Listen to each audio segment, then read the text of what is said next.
Any outfit made with Ashoke is always a hit. Whether 100% made with Ashoke or 50% made with Ashoke or however percent made with Ashoke, any outfit made with Ashoke is always a hit, especially if you mix Ankara and Ashoke like this beautiful kaftan that you are seeing on your screen.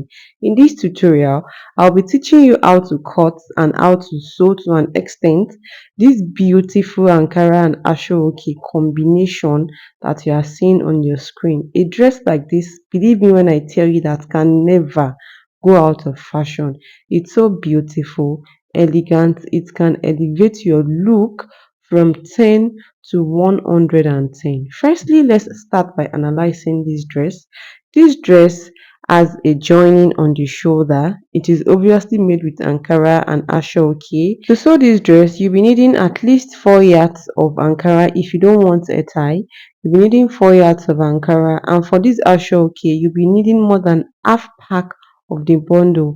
You know the bundle comes in like in eight rows of Ashoke. So you'll be needing more than four, you'll be needing more than half pack of the Another thing is this dress has a zip at the back. This particular one I made does not have inseam pocket, but if you want you can put pocket, but this one does not have inseam pocket. It has a zip at the back, then it has a cut together sleeve in the sense that there's no joining on the shoulder. The sleeve is cut together with the shoulder, and for you to be able to cut and sew this beautiful Ankara and Ashoke combination kaftan for any adult, here are the basic measurements that you need to measure on the person. With all of this being said, let us dive right into the tutorial. You know that Ankara length is not always more than 46, and even the 46 is when you are using cotton Ankara. If you are using rubber Ankara, it doesn't always get to 46 in length. And obviously, this dress is longer than length 46, and there is no joining anywhere from the shoulder to the full length, to the hem of the dress. That's why you have to fold it in the yardage way, like the yard way, not the length way. And what you'll be considering is the length. So this person's dress length is 60. I added 2 inches allowance because I want to use 2 inches to fold it. I'll be using 1.5 inch to fold it and half inch to join the shoulder line. So I measured this twice. One will be for the front of the dress while the other one will be for the back, and then I folded it into four, leaving zip allowance of 1.5 inch at the back. Remember I said earlier that this dress has a zip at the back. So what I did next was to measure the shoulder.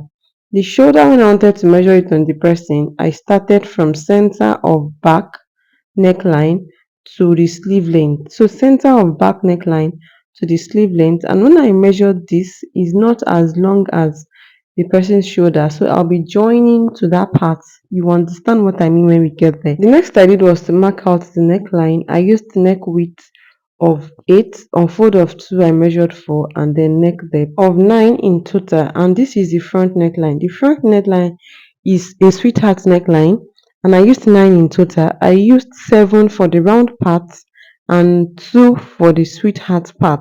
So 7 for the round part and 2 inches for the sweetheart part. Then the next I did was to mark out the back neckline. Neck width of 8 and neck depth of 1.5 was what I used at the back neckline, and I proceeded to slanting the shoulder.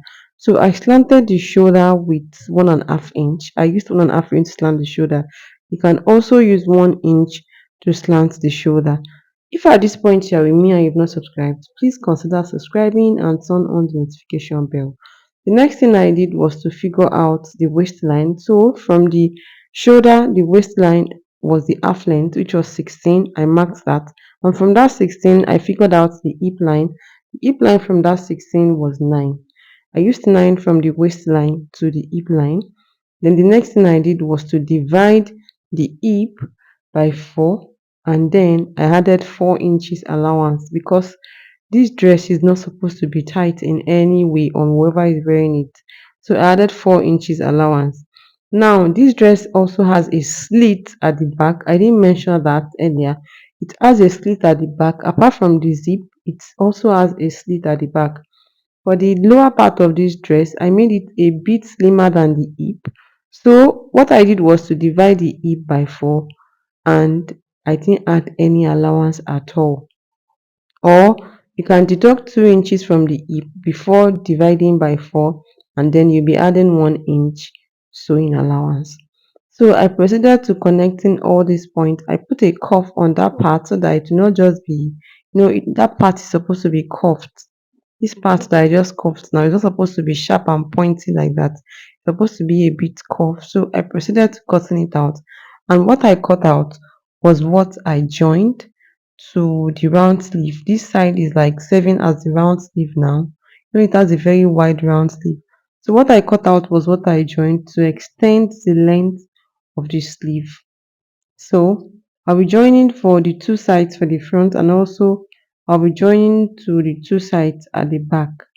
What is next after this is to cut out the facing.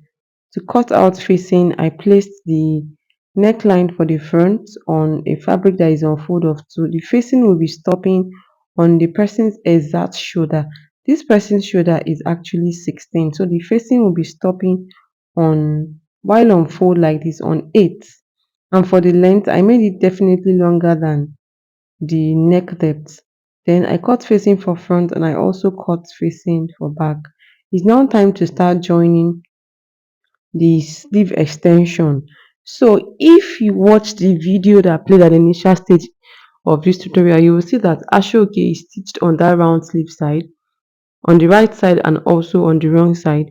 So instead of joining this piece right side facing right side the proper way we used to join, I had to join it wrong side facing wrong side so that the joining will be up, since the Ashoke will still cover it.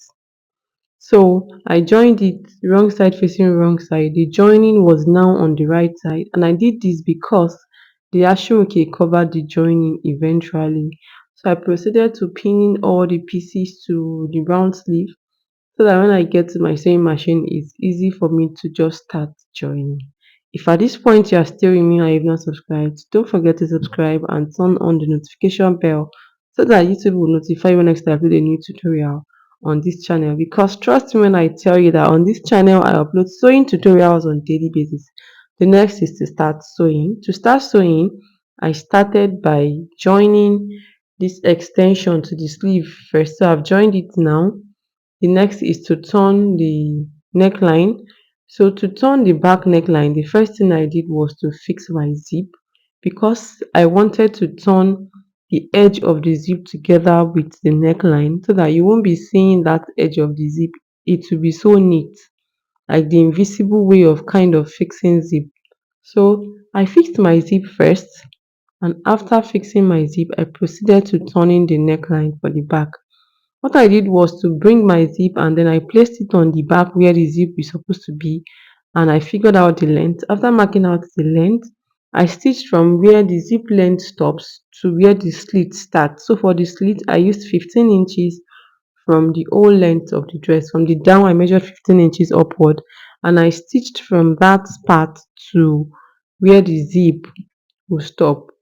So from where zip stops to where slit starts was the part that I stitched. After doing this, I proceeded to fixing my zip on the zip allowance. Just make sure you use all the zip allowance that you've left to use. Just make sure you use it. Then for this facing, I just weaved it down. If you don't want to weave it, if you don't have access to weaving machine, you can just neatly fold it down, and then I turn the neckline. For the slit, I used hemming gum to fold it to each side. And the next thing is to cut out the ashoke on the front part of this dress. So the next is to cut out this ashoke on the neckline and the one on the body of the dress. But because I don't want this tutorial to be too long, so that I can take my time to explain very well, I had to put this tutorial in two parts, and that will be the second part, the cutting of this ashoke and the sewing of the complete sewing of the dress is in the next part, which if you are interested in watching, just click on this box on the right side of your screen. Thank you for watching. Don't forget to subscribe and give it a thumbs up. I'll see you in my next tutorial. Bye.